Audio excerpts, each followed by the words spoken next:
मेरे प्यारे देशवासियों, मैं आपको एक ऑडियो सुनाता हूं। हेलो। सर नमस्ते सर।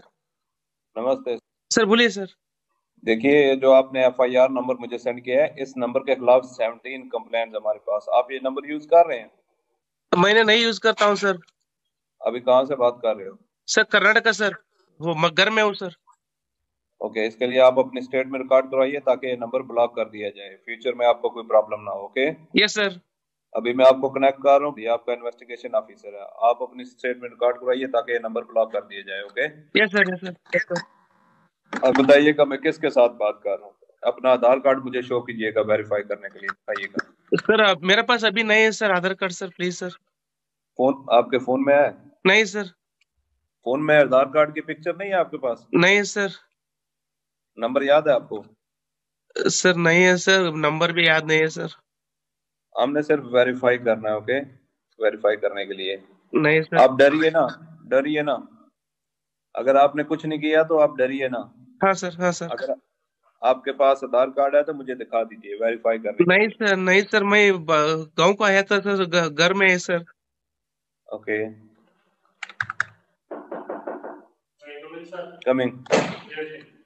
जय हिंद। इस व्यक्ति के वन साइड वीडियो का रिकॉर्ड करो as per the protocol. Okay, ये ऑडियो सिर्फ जानकारी के लिए नहीं, ये कोई मनोरंजन वाला ऑडियो नहीं है। एक गहरी चिंता को लेकर के ऑडियो आया है। आपने अभी जो बातचीत सुनी, वो डिजिटल अरेस्ट के फरेब की है। ये बातचीत एक पीड़ित और फ्रॉड करने वाले के बीच हुई है। डिजिटल अरेस्ट के फ्रॉड में फोन करने वाले कभी पुलिस, कभी सीबीआई, कभी नारकोटिक्स, कभी आरबीआई, ऐसे भांति भांति के लेबल लगाकर बनावटी अधिकारी बनकर बात करते हैं और बड़े कॉन्फिडेंस के साथ करते हैं। मुझे मन की बात के बहुत से श्रोताओं ने कहा कि इसकी चर्चा जरूर करनी चाहिए। आइए मैं आपको बताता हूं, ये फ्रॉड करने वाली गैंग काम कैसे करती है, ये खतरनाक खेल क्या है, आपको भी समझना बहुत जरूरी है, औरों को भी समझाना उतना ही आवश्यक है। पहला दांव, आपकी व्यक्तिगत जानकारी, वो सब जुटा करके रखते हैं। आप पिछले महीने गोवा गए थे, है ना? आपकी बेटी दिल्ली में पढ़ती है ना? वे आपके बारे में इतनी जानकारी जुटा कर रखते हैं कि आप दंग रह जाएंगे। दूसरा दांव, भय का माहौल पैदा करो।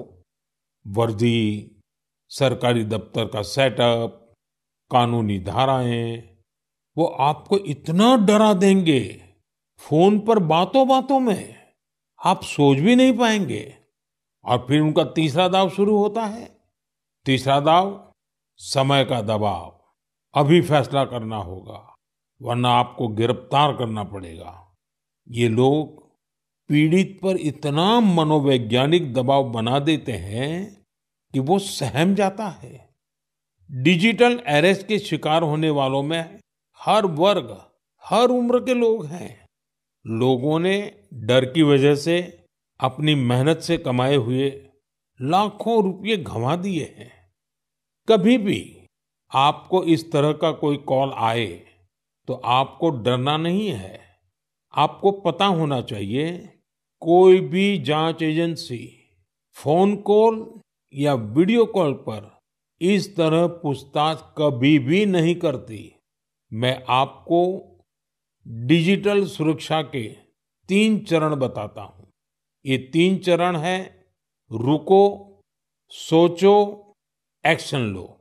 कॉल आते ही रुको, घबराए नहीं, शांत रहे, जल्दबाजी में कोई कदम न उठाएं, किसी को अपनी व्यक्तिगत जानकारी न दें। संभव हो तो स्क्रीनशॉट लें और रिकॉर्डिंग जरूर करें। इसके बाद आता है दूसरा चरण। पहला चरण था रुको, दूसरा चरण है सोचो।